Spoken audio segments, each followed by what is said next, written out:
Ikinalungkot ng buong mundo ang pagkasunog ng makasaysayang Notre Dame Cathedral sa France.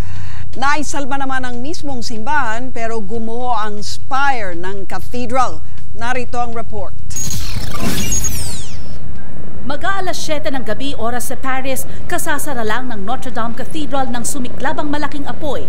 Natigilan lahat ng mga naglalakad sa kalsada. Ang ilan naging emosyonal pa. I feel like Paris is crying now, not just me. Maya-maya pa bumagsak na ang spire o ang mala-pyramid na istruktura ng katedral.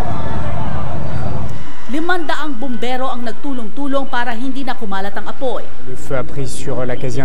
Almost all the framework caught fire and the spire collapsed. The firefighters' priority right now is to protect the two main towers and the main structure.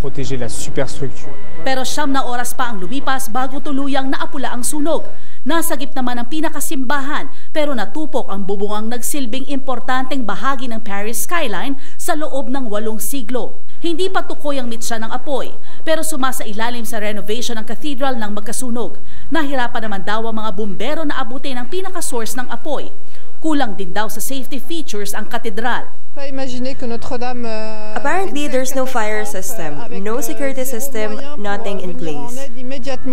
Taong 1163, sinimulang buuhin ang cathedral at inabot ng higit 180 taon ang konstruksyon nito. Nagsilbi itong seat o tahanan ng arsobispo ng Paris at naging saksi sa pagluklok sa ilang hari, emperador at santo. Pero nang mapinsala sa French Revolution, napabayaan ang katedral hanggang sa maging sentro ito ng sikat na nobelang Hunchback of Notre Dame ni Victor Hugo.